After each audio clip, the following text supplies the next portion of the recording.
The story of a rape survivor who was determined to get justice. She says the criminal justice system let her down. Her story begins 5 years ago when she says a former horse trainer slipped a date rape drug into her drink at Golden Gate Fields. He then drove her to a parking lot where he raped her. She is a former law enforcement officer, and suddenly she found herself on the other side of a brutal attack.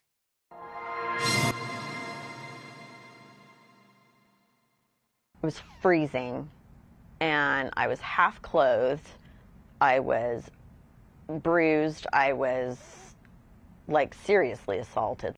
She is a former East Bay law enforcement deputy and relied on her police training to preserve evidence. I had DNA, I had video, I had good, solid case. But she says it was an uphill battle from there. The detective that was assigned to my case never reached out to me, never having phone calls returned or my case falling apart before my eyes.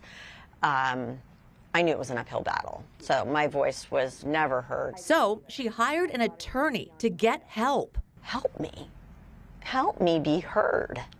I remember thinking that victims of sexual assault and rape are many times not heard and not vindicated in the way that they should be, and the criminal justice system can let them down. Horse trainer Ari Herbertson was eventually arrested at the racetrack.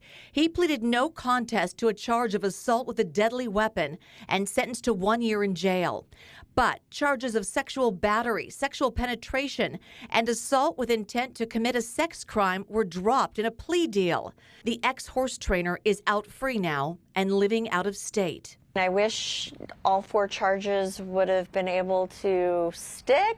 That is why this Jane Doe wasn't about to let her story end there. This year, marking 5 years later after the assault, she got her day in court in a civil trial where a judge heard her story and then delivered the words. Defendant Herbertson intentionally raped plaintiff. It's just like hearing them use that word. She says it was finally validation. In our civil case, it was the first time that a judge said to my client, I heard you, you were raped, this man raped you. And that's a sense of justice that did not come out of the criminal process. The judge ordered him to pay $9 million total. What kept you going and going and going and now speaking? I don't want this to happen to somebody else. Only 1 in 3 survivors of sexual violence ever come forward, and oftentimes they wait years to do that. Dr. Caroline Heldman is a survivor advocate and says victims bear the burden for years. No amount of money can make up for what is lost with sexual violence. We know that 89% of people who experience rape have severe symptoms of post-traumatic stress disorder. Only 1% of rapists ever spend a day inside a jail cell. It is very difficult to get criminal charges. Rape is the only crime where we put the victim on trial. He took a lot from me and put my life in a different trajectory, and for the first time in a long time, I feel good. It's a testament to, A, how brutal this attack was. It's also a testament to the courage of my client. Whether we collect the money or not, to me, is sort of beside the point. You felt like everything just got lifted off your shoulders. That right there,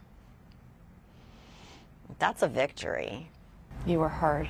Yeah, in a big way. Out of every 1,000 sex assaults in the country, only 25 perpetrators will face any kind of prison time, and that's partly because victims don't report the crime.